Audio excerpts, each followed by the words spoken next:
যাওয়া লাগবে, কেউ বাঁচতে পারবে না। দাদা চলে গেল, বাবা চলে গেল, মামা চলে গেল, আমারও যাওয়া লাগবে। আরো সেলিব্রিটি চাই, আরো সম্পদের পাহাড় চাই। ব্যস্ত, আমরা মহা ব্যস্ত। এত ব্যস্ততা কিসের? স্টপ, থামেন, অনেক হয়েছে, আন না, বসেন, একটু ভাবেন। দাদা চলে গেল, বাবা চলে গেল, মামা চলে গেল, আমাকেও চলে যেতে হবে। মাঝে মাঝে কবরস্থানে যাবেন, যে একটু দেখবেন এই কবরস্থানে শিশুরা শুয়ে আছে, কিশোররা শুয়ে আছে, আপনার মতো তাগড়া যুবকরা শুয়ে আছে, ওদেরও রক্ত গরম ছিল আপনার মতো। আজ ওরা নাই, সব শেষ, আপনাকেও যেতে হবে। এই কবরে আমাদেরকে যেতে হবেই। কবরের প্রশ্নের উত্তর দিতে হবে, চিল্লায় বলেন ঠিক কিনা? কবরে প্রথম প্রশ্ন করা হবে, মার রব্বুক, তোমার রবের নাম কি? আমাদের রব কে? ওমা দীনুক, তোমার ধর্মের নাম কি? আমাদের ধর্মের নাম কি? বিশ্বনবীর চেহারা দেখিয়ে বলা হবে, এই লোকটাকে তুমি চিনো কিনা? চিনি না আমরা? চাঁদের চেয়ে সুন্দর তুমি, নবী আমার কমলিওয়ালা, দু জাহানের বাদশা তুমি, প্যারা নবী সাল্লাল্লাহু আলা, দু জাহানের বাদশা তুমি, প্যারা নবী সাল্লাল্লাহু আলা, চাঁদের চেয়ে সুন্দর তুমি, নবী আমার কমলিওয়ালা। সুবহানাল্লাহ পড়ে। আমাদেরকে জিজ্ঞেস করা হবে, রব কে? বলবো আল্লাহ। ধর্ম কি? বলবো ইসলাম। এই লোকটারে চিনো নাকি? আমরা বলবো চিনি, আমাদের প্রাণের নবী মুহাম্মদ সাল্লাল্লাহু। তিনটা প্রশ্নের উত্তর করতে পারলে এডিশনাল আরেকটা প্রশ্ন, ওমা ইলমু। এই তিনটা প্রশ্নের উত্তর জানলা কেমনে? নকল করছো নাকি? বাংলাদেশে নকল আছে না নাই? কোথায় নকল করে? হ্যাঁ, কিছু লিজেন্ড আছে দেখি, একেবারে জামার ভিতরে নকল, টুপির ভিতরে নকল, স্কেলের ভিতরে নকল, মৌজার ভিতরেও নকল। আছে না নাই? কথা বলেন। ফেরেশতারা বলবে, তুমি তিনটা প্রশ্নের উত্তর করলে কি করে? আপনাকে বলতে হবে, আমি কোরআন থেকে শিখেছি, আমি হাদিস থেকে জেনেছি। চিল্লায় বলেন ঠিক কিনা? তখন ফেরেশতারা বলবে, আহলান ওয়া সাহলান, মারহাবান, কংগ্রাচুলেশন, তুমি উত্তর করতে পেরেছো। ইফসাহু লাহু কবরুহু ৭০ যিরান, আপনার কবরটারে ৭০ হাত লম্বা বানিয়ে দেয়া হবে। ইফতাহু লাহু বাবুন ইলাল জান্নাহ, জান্নাতের দিকে দরজা করে দেয়া হবে। ইলবাসু মিন লিবাসিল জান্নাহ, জান্নাতের পোশাক পরিয়ে দেয়া হবে। আর বলা হবে, নাম কানাউমিল আরুস, বাসর রাতে কনেকে নিয়ে বর যেমনি শান্তির ঘুম, আরামের ঘুম দেয়, তুমিও ঘুম দাও, ঘুমাও। You should get some sleep now, you are very tired man, ঘুমাও, অনেক হয়েছে, ঘুমাও। তোমার এই ঘুম কেউ ভাঙাবে না, ইসরাফিলের সিঙ্গার ফুৎকার ছাড়া। আল্লাহ এই লম্বা ঘুম যেন দিতে পারি, তৌফিক দাও। আর যারা ইসলাম বিরোধী, কোরআন বিরোধী, বিশ্বনবী বিরোধী, তাদেরকেও প্রশ্ন করা হবে, তোর রব কে? মার রব্বুক, সে বলবে, লা আদরি, আমি কিছু জানি না, আমি মাফ চাই, দোয়াও চাই।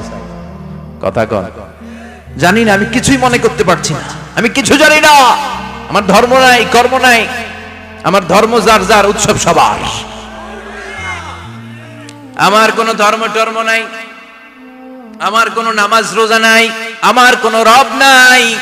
দ্বিতীয় প্রশ্ন, ওমা দীনুক, তোর ধর্মের নাম কি? সে বলবে, ধর্ম কি? আমি জানি না, আমি ধর্মরে গালি দিতাম, আমি দুনিয়া ইসলাম রে বাস দিতাম, আমি আলেম ওলামাদের বিরোধিতা করতাম, আর শাহবাগের মঞ্চে উঠে ভাষণ দিতাম। আছে না নাই? সব গুমর ফাঁস হয়ে যাবে, ইয়াউমুত তাকাবুন। এরপর বিশ্বনবীর চেহারা দেখিয়ে বলা হবে, এই লোকটারা চিনো নাকি? সে বলবে, চিনি না, তবে আমার বন্ধুরা তার বিরুদ্ধে ব্লগে লিখতো, আমিও ব্যাড ব্যাড কমেন্টস করে দিতাম, এই লোকটার বিরুদ্ধে আমি কার্টুন বানাতাম, এই বিশ্বনবীর বিরুদ্ধে আমি কথা বলতাম। চিল্লায় বলেন ঠিক কিনা? ফেরেশতারা বলবে, লা দারাইতা ওয়ালা তালাইতা, তুই তো কিছুই পারলি না, তুই তো কপাল পোড়া। ফায়ুতরাকু বিমাতারিকা মিন হাদিদ, লোহার হাতুড়ি দিয়ে পিটিয়ে ওর মাসেলগুলো থেতলে ফেলা হবে। ওয়া ইউকালু লিল আরদি ইলতাইমি, কবরের দুই পাশের মাটিরে বলা হবে, চাপ দে, এমন চাপ দিবে, ফাতাখতালিফা আতলাউহু, ডান পাশের পাজরের হাড্ডি বাম দিকে ঢুকে যাবে, বাম পাশের পাজরের হাড্ডি ডান পাশে ঢুকে যাবে। কিয়ামত পর্যন্ত এই মারামারি চলবে। আল্লাহ এরকম ভয়ঙ্কর পরিস্থিতি থেকে আমাদেরকে বাঁচাও। ওই কবরের আযাব থেকে বাঁচার দরকার আছে না নাই? বিশ্বনবী বললেন, যে ব্যক্তি রাত্রিবেলায় সূরাতুল মুলক তেলাওয়াত করবে, তার কবরের আযাব হবে না। ইন্না হাযিহি সূরাতুন আযীমা মানিআতুন মিন আযাবিল কবর, এই সূরাটা এমন সূরা, সাধারণ কোন সূরা না। এই সূরাতুল মুলক যে রাত্রে বেলায় তেলাওয়াত করবে তার কবরের আযাব থেকে তারে বাঁচিয়ে দিবে কে? নাম্বার 1 ফজিলাত স্ট্যাটাস মনে থাকবে তো। 2 নাম্বার স্ট্যাটাস শাফাআত লি সাহিবিহা। এই সূরাটা, এই সূরার তেলাওয়াতকারীর জন্য কিয়ামতের দিন সুপারিশ করবে। কোরআন সুপারিশ করবে, চারটেখানি কথা না। কোরআন যদি আপনার বিরুদ্ধে দাঁড়ায় আপনার জান্নাত ক্যান্সেল, আর কোরআন যদি আপনার ব্যাপারে আল্লাহর কাছে রেকমেন্ডেশন করে জান্নাত আপনার জন্য ওয়াজিব করে দিবে কে? এজন্য বিশ্বনবী বললেন শাফাআত লি সাহিবিহা, কিয়ামতের দিন তেলাওয়াতকারীর জন্য আল্লাহর কাছে সুপারিশ করবে। 2টা গেল। 3 নাম্বার বিশ্বনবী বললেন খাসামাত আন সাহিবিহা। এই সূরাটা কিয়ামতের দিন এই সূরার তেলাওয়াতকারীর পক্ষ নিয়ে আল্লাহর সাথে ঝগড়া করা শুরু করে দিবে। আল্লাহর সাথে ডিবেট করবে, ঝগড়া করবে, যতক্ষণ না হাত্তা আদখালাহুল্লাহুল জান্নাহ। হাদিসের টেক্সট হচ্ছে যে যতক্ষণ না আল্লাহ তাআলা তাকে জান্নাতে না ঢুকায় ততক্ষণ ওই সূরার তেলাওয়াতকারীর পক্ষ নিয়ে আল্লাহর সাথে বিতর্ক, ঝগড়া, তর্ক চলতেই থাকবে। সুবহানাল্লাহ। আরো আস্তে বলেন। আবার বিশ্বনবী বললেন মান ক্বারা বিহা ফি লাইলাতিন ফাকাদ আকসারা ওয়া আতওয়াবা। রাত্রি বেলা এই সূরাটা যে তেলাওয়াত করবে পুরো রাত্রিটারে বরকতময় করে দিবে কে? এজন্য বিশ্বনবী আবদার করে, আবেদন করে আমাদের কাছে বলে গিয়েছেন, আমি চাই আমার প্রতিটা উম্মতের হৃদয়ে এই সূরাটা গাঁথা থাক।